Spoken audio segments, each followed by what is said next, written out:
Urusan hutang piutang telah diatur dalam Islam, sebab persoalan ini bukan hanya dilakukan orang yang kurang mampu saja, melainkan mereka yang memiliki kecukupan harta dalam menjalankan urusannya. Bolehkah kita berhutang? Welcome back to Mas Islami Channel. Bolehkah berhutang?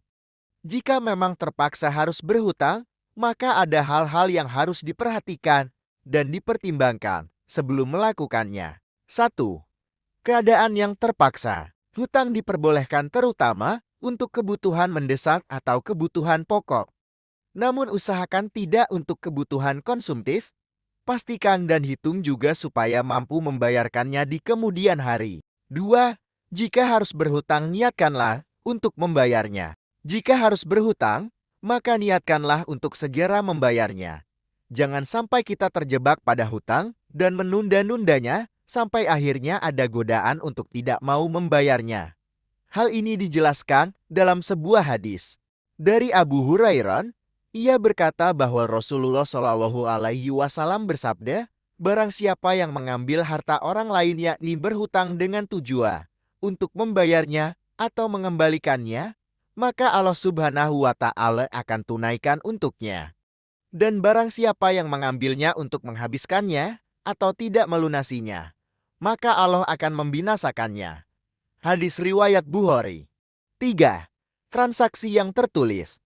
Usahakan dalam setiap transaksi hutang piutang maka harus ada saksi dan juga bukti tertulis.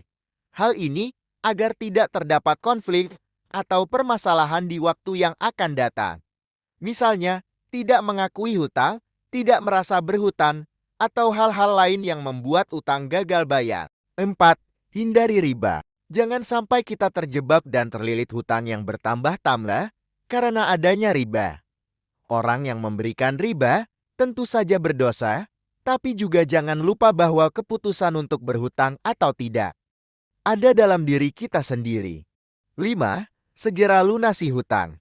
Sebelum kita menjadi orang-orang yang zalim, maka segera lunasi hutang kita. Apalagi jika kita memiliki kemampuan dan harta yang mumpuni untuk segera membayar hutang. Jangan tunda dan jangan biarkan hutang menumpuk dalam hidup kita. Rasulullah Shallallahu Alaihi Wasallam bersabda, yang artinya, menunda pembayaran bagi orang yang mampu merupakan suatu kezaliman. Hadis riwayat Bukhari. Wallahu alam bishawab.